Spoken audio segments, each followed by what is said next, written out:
Murder is as old as time. And so is the quest to find the killers.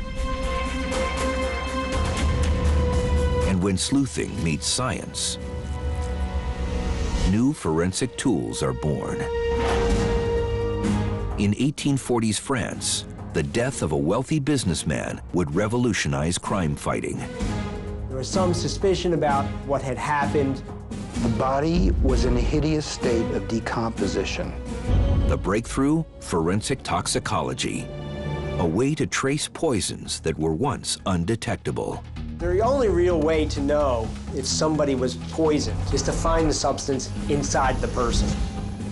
They said, we found enough arsenic to kill 10 people. It's a forensic first, and over 100 years later, forensic toxicology faces one of its biggest foes. A 20th century monster known as Dr. Death. You needed to exhume the bodies. This stuff disappears in minutes. No one will ever know how many deaths he was really responsible for.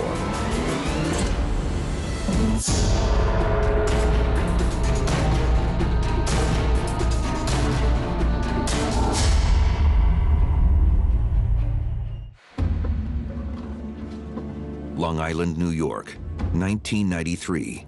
George Ciano is 60. A Korean War veteran, he has cancer. He's finishing a round of treatment at the VA hospital in Northport. George's prospects look good, but his family knows he's suffering. You're just looking at someone that you love looking sick and not doing well. And then he was in a lot of pain. The cancer had done something to his femoral artery. Trying to ease her husband's agony, his wife pleads for help. But George's doctor behaves coldly. He was annoyed that I had called him to come over to me. I wanted to speak to him. I said, he's in a lot of pain. Can you give him something for the pain? And he looked at me, he said, if I do, he may never come out of it. That was kind of strange. I said to my daughter, I think there's something wrong with that doctor. There's something about that doctor.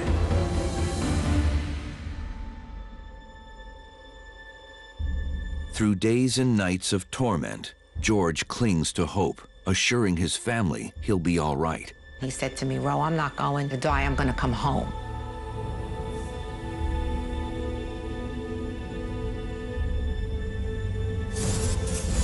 Without warning, George's heart gives out in the middle of the night.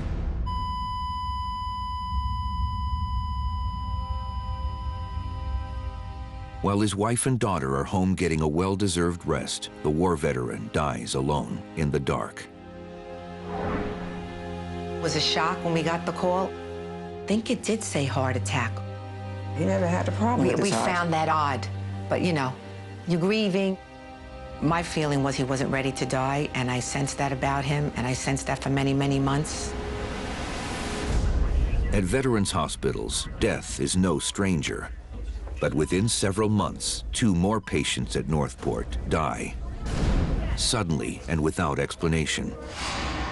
What was unusual in all of the patients at the VA, you know, they came in for non-life-threatening ailments, whether it was lung congestion or pneumonia, you know, things that, you know, people readily recover from, that in a relatively short period of time, they were found dead in a hospital bed.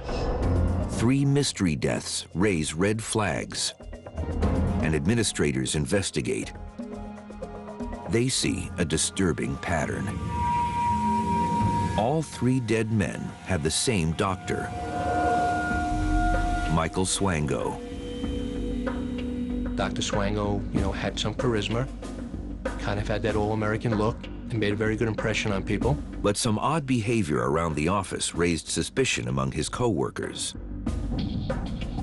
There had been reports from nurses about Swango doing things that he shouldn't have been doing.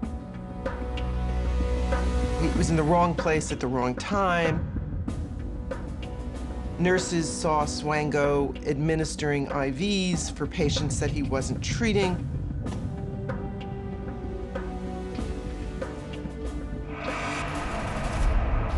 But what was in those fluids? Standard dosages? Or dosages intended to kill?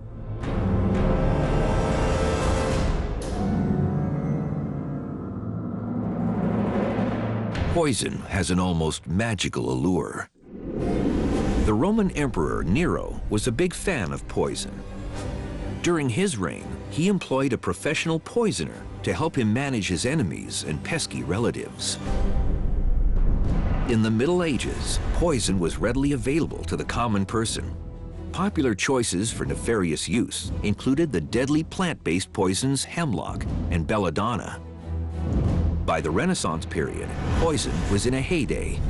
The Borgia dynasty famously even had a family poison, a cyanide-based concoction they called La Cantarella, which they dropped at will in wine or food, and often no one was the wiser. None of that has really changed. Modern killers can pick from a vast array of potential deadly substances. The American Chemical Society says there's more than 35 million compounds that they're aware of. Nature has many more than that we don't even have a clue about at this stage. These are all substances that can hurt people pretty significantly. And most of those compounds are easy to get a hold of, as Michael Swango proved years before coming to Northport. After serving time in the Marine Corps, Swango attended Southern Illinois Medical School. He got a job as an EMT. One shift, he surprised his team with donuts. That wasn't the only surprise. Soon after, everyone got violently ill. Everyone but Swango. I experienced nausea and vomiting that I have never experienced in my life. It turned out that they were suffering from arsenic poisoning. Co-workers found arsenic-based ant poison in Swango's duffel bag. When police searched his home, they discovered a mini lab along with recipes for homemade concoctions. Eventually, they put the pieces of the puzzle together and, shockingly ended up charging him with poisoning his co-workers. He sprinkled the poison on the donuts and served them up. The how was easy enough to uncover. The why was more disturbing. In 1985, at his trial, prosecutors painted Swango as a warped soul. He got kicks from playing God. Someone willing to poison co-workers has no trouble lying, which is how Swango fooled several hospitals around the country before he fooled Northport VA. The Veterans Hospital allegedly failed to run a thorough background check, and soon Swango is on the staff. It just seemed to me inconceivable that someone convicted of poisoning people would still be out there in the potential population being hired for a hospital job. Northport VA tries to rationalize its lapse. In this one case, we had an error in judgment that was fostered by a very clever, we think, very deranged young man. It just made myself, and I know as well as you, outraged at hospitals that allowed this to go on. The hospital fires Swango, and an investigation begins. What we had to prove is that these deaths, which had already been ruled natural, were in fact not natural and were murders. But a medical degree is a perfect cover for a psychopath. Use the right drug as a weapon and you'll never be caught. And Swango had the keys to the medicine cabinet. He literally could pick his poison and administer it without suspicion. But there's one branch of science that can prove poisoning, no matter how clever the killer. Forensic toxicology. Historically, it was difficult to make accusations of poisoning stick. A cruel but simple test was to feed a pet bits of the supposed victim's last meal. If the animal died, that was proof enough. People, if they were convicted as poisoners, it was always circumstantial evidence.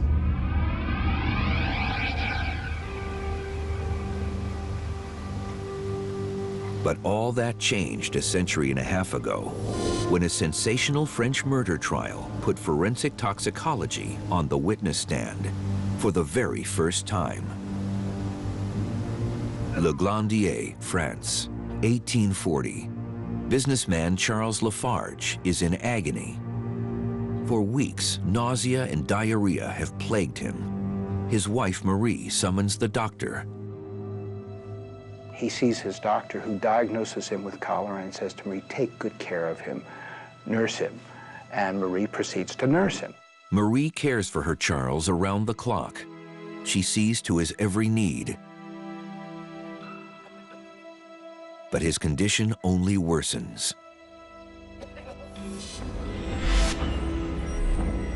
Charles is getting sicker.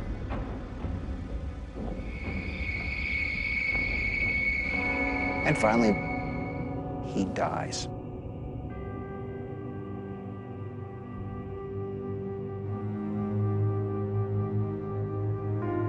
Lafarge's death certificate lists the cause as cholera, a common disease at the time. Then, on the heels of Charles' death, a startling accusation. There was some suspicion about what had happened. While helping to care for Charles, a close family friend saw Marie behaving suspiciously. At one point, she sees Marie mixing in some powders with one of the drinks. She notices the eggnog that Marie brings to her husband has some flakes on it. She took some leftover food, kept it aside, and that led to a police investigation. Police inquire, and they bring the saved food scraps to 2 doctors. At that time, there is a crude test for one common poison, arsenic. The physicians mix the scraps with hydrochloric acid and hydrogen sulfate. Then they heat the slop. If arsenic is present, the mixture will give off a garlicky smell. And they find arsenic. Perhaps cholera didn't kill Charles Lafarge, though it's easy to see why doctors jump to that conclusion. The symptoms of arsenic poisoning mimic cholera, in which basically you have violent vomiting and diarrhea until you're dead. The stink of garlic persuades the police to arrest Marie Lafarge. They charge her with murder by poison. There's arsenic in food she fed her late husband. A witness saw her sprinkle something onto the meal. But prosecutors face a serious problem. They have loads of circumstantial evidence, but no hard proof. The only real way to know if somebody was poisoned is to find the substance inside the person. There's no way that you can directly connect the food to the person unless somebody says, oh yeah, I gave it to them, I put it in the food and I watched them eat it. The French prosecutor, Descoux, needs a reliable way to find poison in the body. And that revolutionary method may be at hand. Toul, France, 1840. Marie Lafarge is on trial for poisoning her husband, Charles. She swears she didn't do it. Marie's lawyer defends her as a loving spouse who did her best for a dying man. Press coverage makes Marie a celebrity. They're in this small town of Toul in southern France. I have written about many such trials, and the thing that strikes me is in an era before television or radio and the birth of a newspaper, these trials were major events. The prosecutor can point to an arsenic-laced meal. An eyewitness says she saw Marie feed Charles the deadly snack. But in 1840, cholera is common.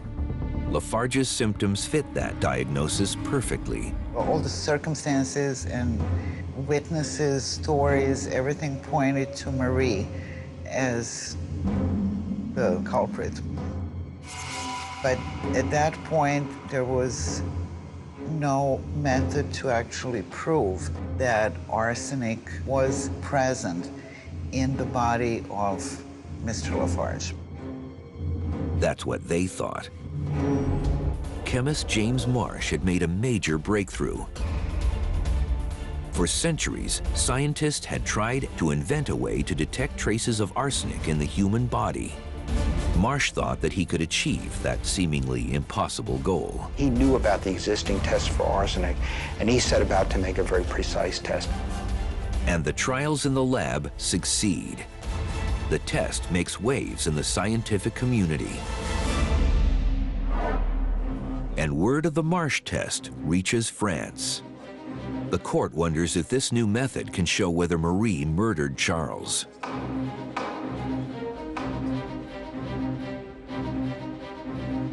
This was really important because it was one of the first cases in toxicology of A, detecting the element, and B, being quantitative about it.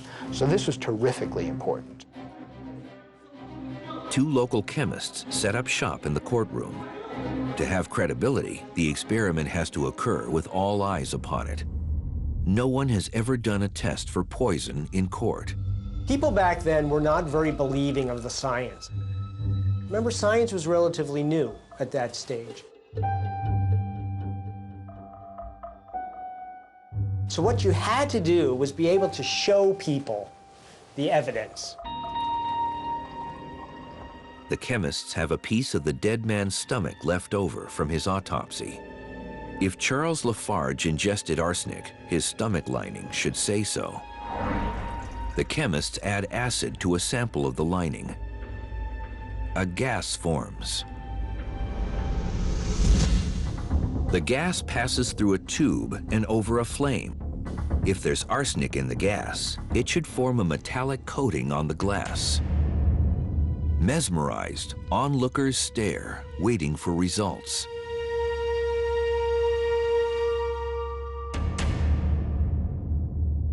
But none appear. They concluded that they found no trace of arsenic.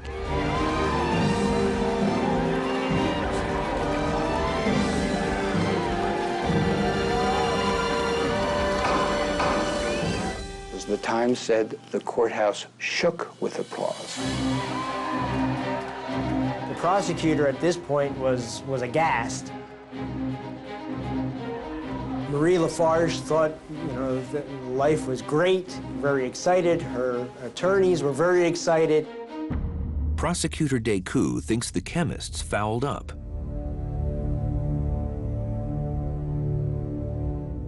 He wants to repeat the test, this time using a different expert, if he can.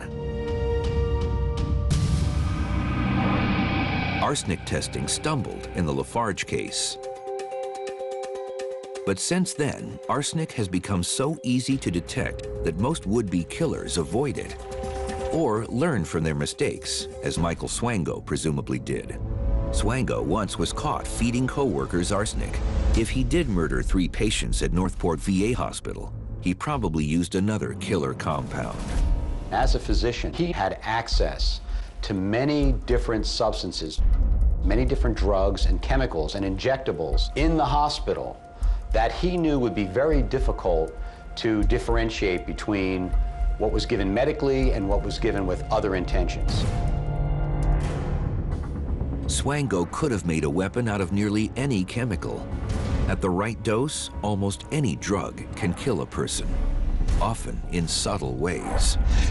For example, neuromuscular blocking drugs like pancuronium, used to relax a patient's muscles before surgery, at the wrong dosage can quickly paralyze the diaphragm, causing asphyxiation. The drug sodium nitroprusside, administered to control high blood pressure in overdose amounts, has the potential to shut down the brain. Some cardiac surgery depends on stopping the heart cold with the drug potassium chloride. But in the wrong hands, the drug becomes a lethal injection. Once they kill, poisons tend to concentrate in different organs. Not knowing what to look for, toxicologists have to test for everything. But the dead men in the Swango case have spent 6 years in the ground. You needed to exhume the bodies, which is no easy feat. You had to go to a family whose loved one died and say, we'd like to exhume the body on the chance we might be able to prove he was murdered as opposed to dying of natural causes.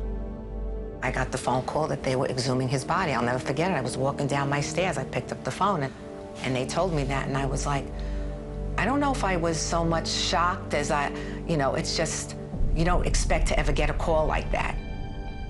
The exhumed remains go to the NMS labs in Willow Grove, Pennsylvania. Doing forensic toxicology in a post-mortem world is very difficult on someone who has recently died and when you have fresh tissues, let alone after tissues are decomposing, because it just adds to the mix of potential compounds that might be present. It changes the matrix that we're dealing with, the substances we're dealing with, to make them very difficult for us to isolate things of interest. Some had tissues that were intact, others the tissues had liquefied, and still others the tissues had desiccated. For example, this is brain tissue. We can't analyze this tissue as it is because it's a solid tissue. So what we'll do is we'll take a slice of this, a carefully weighed slice, and we'll make a slurry out of it, which ultimately has the appearance of a liquid. Liquefied brain in hand, researchers begin the race to find poison. Another race is on as well, the race to build a case against Michael Swango. With no grounds for a murder charge, yet authorities consider charging him with fraud, if they can catch him.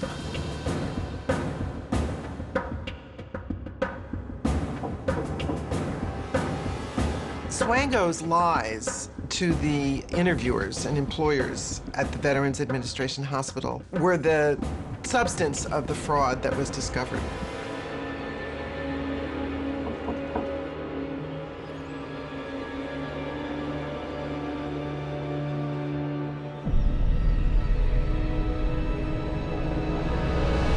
But Swango is nowhere to be found. In fact, he's fled the country. But he hasn't changed his ways. He ended up in far southern Africa. He took a job at a remote mission hospital in the outback of Zimbabwe. In no time at all, a very, very similar pattern began to emerge. Even by the standards of a remote mission hospital in Africa, patients were dying at an alarming rate. Some of them survived and had very vivid accounts of his attempts to inject them with substances that they didn't know what they were. They weren't called for by the care protocol. The nurses were standing by and saying, what are you doing? There were many witnesses. One of the challenges that they had is very basic. He was a doctor. He worked in hospitals. People die in hospitals all the time. So the fact that he was present, that he was nearby, on the face of it, would prove nothing. Acting more on instinct than evidence, hospital managers contact the police. But once again, he makes a run for it. He was looking to leave the country and go somewhere else to continue his killing spree. And then, amazingly, was in the process of taking a new job in Saudi Arabia. Fortunately for us, he needed to come into the United States, specifically Chicago, to pick up various documents in order to go to Saudi Arabia. Saudi Arabia requires guests of the kingdom to obtain the visa in their home country. So he had to go back to the United States to get a visa. He must have known there was a risk in that because he strenuously argued, could he avoid it? Could he go to somewhere else? Could he go to Europe? Could he pass through another country to get it? They said, no, you have to get it in the United States at the consulate. So he flew to Chicago. Poised for another getaway, Swango runs out of time and luck.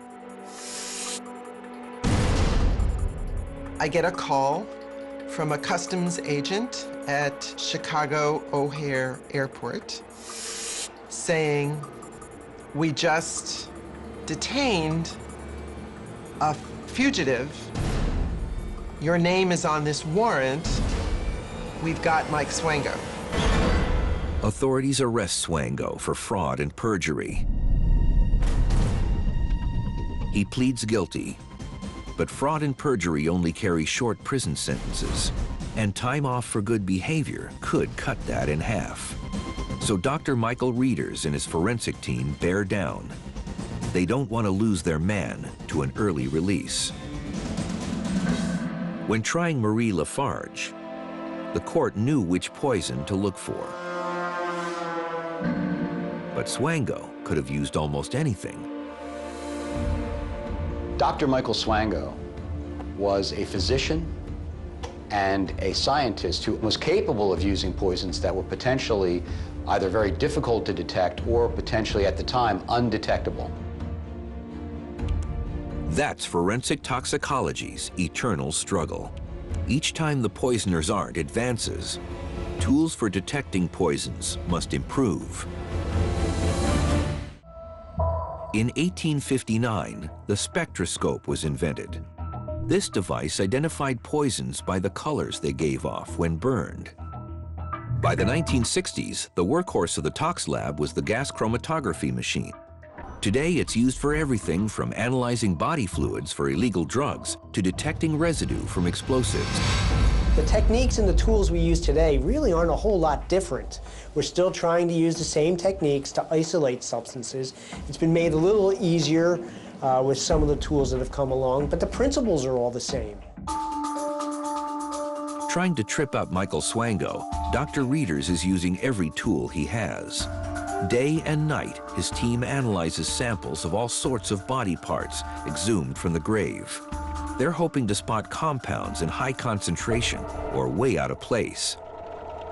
So they change tactics and focus in, working from what they do know. The fact that there was heart failure did give us an idea of what drugs were available in the hospital that could have been used to cause a cardiac-related death. The list of substances shrinks to a few dozen. One by one, suspects drop out, until one stands out. Succinylcholine. Surgery teams worldwide use it to relax patients before inserting a breathing tube. Succinylcholine also goes into the drug cocktail used in executions by lethal injection. What makes it so insidious is that if you give it to somebody, they can feel themselves becoming paralyzed. It starts with the tips of the fingers, and it slowly works its way up the hands, the arms, so that somebody is starting to lose the ability to move, to sense. And finally, it works its way all the way through the muscles to the breathing muscles, the diaphragm, and that person will stop breathing. The bad part is the person's awake while this is happening. They've become paralyzed inside their own body, and all they can do is think. Although it's common in hospitals, it's difficult to find in the body. What makes it so difficult to find in the body is that it has what's known as a very, very short half-life. This stuff disappears in minutes. Which means Michael Swango may have committed the perfect murders. That fraud conviction will only last so long. The lab crew is feeling the heat. If their search stalls, a killer could go free.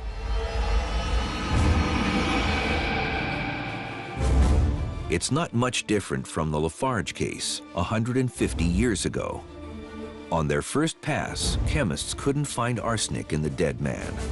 The prosecutor said, "But doctors, did you happen to look at the eggnog or any of the food that she gave her husband?" They said, "Oh, yes, we did."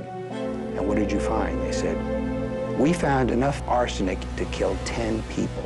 Samples of the food Lafarge ate are full of arsenic, but there appears to be none in his belly. Desperate to turn the case around, the prosecutor reads up on the Marsh test. The chemists may have fouled up. And the judge agrees the only way to get this taken care of is to get the best expert to come down and do the definitive test. The best expert at the time, Dr. Matthew Orfila. Orfila has a stellar reputation as a chemist. He, too, has been researching poison and how to identify it. He knows the Marsh test. He was clearly a genius. By the age of, I think it was 24, he wrote the first treatise on chemical toxicology. By the time of this trial, he'd written 3 books on the subject. But he has no idea that he's about to conduct a test that will pioneer a whole new wing of forensic science. The first thing Orfila did was review what testing had been done to that point, and decided that the testing that was done was inadequate,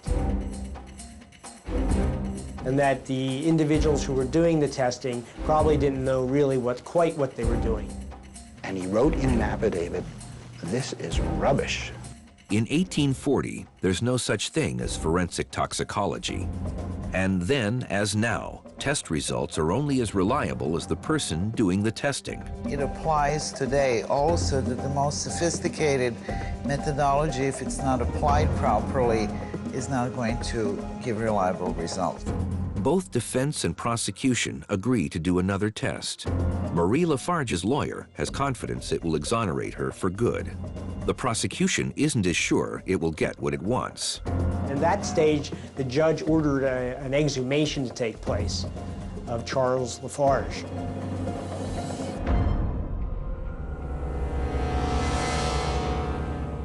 Now let's remember that Charles Lafarge was buried in January, and this is September. So they dig up the body and they separate some of the organs and they bring them into court. The body was in a hideous state of decomposition. They used incense so people could tolerate the smell. And in order that people could observe the procedures, the doctors worked through the day in the courtroom doing these chemical tests. Orfila works methodically. What he did was really the prototype of how scientists are supposed to operate. He took one element of a case at a time. He tested it very carefully. He assumed nothing. All he cared about was being a scientist. And it was not his job to tell the police what they wanted to know or tell the defense what they wanted to know. His job was to adhere to the science. In the first courtroom Marsh test, the chemists only analyzed a piece of stomach. Orfila wonders if arsenic might not be hiding all over Lafarge's corpse, in his liver, his intestines, even his brain. He proceeds relentlessly. He took it to lengths that Marsh himself couldn't have imagined. He worked his way through the bodies very methodically, very slowly, until he really could understand exactly where the poison would show up. After hours of working under public scrutiny, Orfila says he has results. And he made a rather profound announcement in the courtroom. He says he found metallic arson in all of Lafarge's organs. Even in the brain, he found large quantities of arson. And all the way path of ingestion, this was something ingested. With this evidence, the doom of Madame Lafarge was sealed. The verdict? Guilty. For the first time ever, forensic toxicology delivers a criminal conviction, showing that Marie Lafarge poisoned her husband. She went to prison where in 1852, she eventually died of tuberculosis. The trial makes a star of Dr. Matthew Orfila. When you had the world's best toxicologist working with state-of-the-art technology, it trumped everything. Orfila led the march into the courtroom with scientific evidence and has earned the title of the father of forensic toxicology.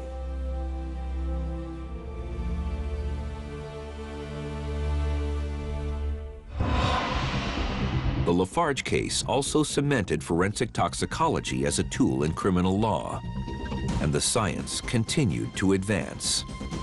To solve an 1850 case, Belgian chemist Jean Servais invents a test for vegetable toxins. In the 1920s, Alexander Gettler figures out how to pinpoint alcohol poisoning. His test helps send American murderer Ruth Snyder to the electric chair for killing her husband. In 1978, Bulgarian dissident Georgy Markov dies after being jabbed with a tiny poison-filled pellet from a modified umbrella. An arrest is never made, but toxicologists are able to determine that the poison was ricin, one of the most deadly plant-based poisons in the world. For decades, though, the discipline runs up against a barrier. Eventually, organs decay past the point where a lab can analyze them. But there's one body part that has become forensic toxicology's secret weapon: hair. It can last for centuries. By 1991, Dr. Frederick Reeders is using corpse hair to reveal not only how someone died, but when. In one case, Reeders helps convict a widow who got that way feeding her husband the deadly metal-based poison, thallium. The wife spent 9 months killing her man. Years after the fact, Reeders' data show the heavy metal building up to a fatal level. Hair is a timeline. Hair tells us what happened in a person's past. The longer their hair is, the more we know. Hair grows at around 1 centimeter a month, plus or minus. So we're now able to take a length of hair and make very, very small samples of that hair and look at very tiny amounts of molecules in those samples, and from that construct a timeline of exposure. Hair gives us a history of exposure, a history of poisoning, a history of drug use. We can literally take tiny slices of this hair and look back in time and tell what the person was doing, what they were exposed to, and in fact, what kind of chemicals entered their body and were excreted into the hair, literally on a day-by-day basis. But it's not always that easy. In the Swango case, it's proving to be almost impossible. The team at NMS Labs think he killed his victims by injecting them with succinylcholine. But the drug breaks down so quickly and disappears into the body so fast, they can't test for it. They can't test for the drug itself, but they can test for the compounds it leaves behind. It's trickier, but worth a shot. When succinylcholine breaks down, it leaves distinctive chemicals behind, and the kidneys are the body's filtration system. Maybe that byproduct stayed there. The body attempts to get rid of, to excrete out the poison, out through the kidney into the urine. So there's where we felt we would find the highest concentration of this, essentially the sudden death poison that he used. The kidney samples will go through 2 steps: liquid chromatography to separate the compounds, time-of-flight mass spectrometry to identify them. First, Reeders forces the sample through a glass column. As the sample moves through the column, ordinary molecules wash away. What remains is a trace of whatever killed a man. Now to the time-of-flight mass spectrometer. This device bombards the molecules with ions, then sorts them by weight and counts them. The result? A chemical fingerprint for each molecule. But unlike TV or the movies, the result doesn't pop up instantaneously, and the clock on that fraud charge is running down. This is not, all right, you get the results in 24 hours. This was, at times where the tests have to be done over and over and over again, and, these tests could take months. Just as Dr. Orfea inventoried all of a corpse to get his results, the Reeders team logs over 500 hours analyzing tissue samples from every angle. And with Michael Swango 4 days from walking, the results are in. The succinylcholine molecule was detected in these tissues. So this was the likely candidate for the poisoning. To still find levels even after all of that time and all of that degradation almost had to be due to an external injection, which clearly indicated that the patients at the VA Northport Hospital were in fact murdered and did not die from natural causes. And all of the traces and trails connect to Michael Swango. We charged him with the deaths of 3 patients at the VA Northport Hospital. Until now, none of the men's families knew for sure that they were poisoned. The proof is devastating. I just don't understand how he went on for so long and wasn't, stopped before. It's unbelievable to me. And had it not been for the work of forensic toxicology, Michael Swango's crimes would have gone undetected, leaving the doctor free to claim countless more lives. On September 6, 2000, Michael Swango faces justice. Prosecutors were ready for a real fight, but the murderous doctor goes down without swinging.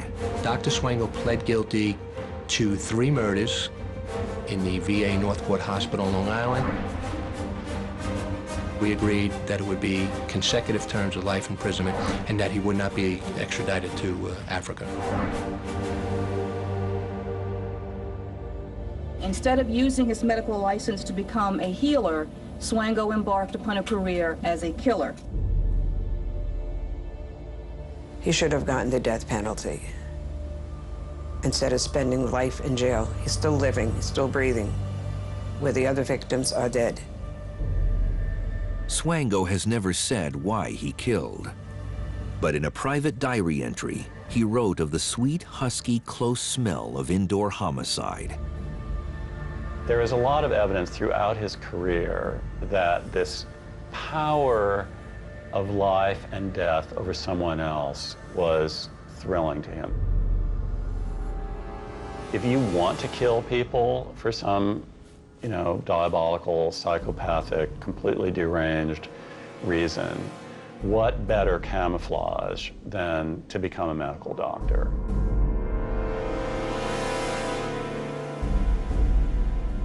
No one will ever know how many deaths he was really responsible for. I did my own analysis based on all my research and counted the suspicious deaths at the various hospitals. I came up with 60 murders. If that's so, Michael Swango is one of history's busiest serial killers. Forensic toxicology played a key role in collaring Dr. Death, but the fight against poisoners is never done. The FBI say 1% of all deaths at the hands of another are actually done through poisoning. Now, as a practicing forensic toxicologist, of course, my world is jaded.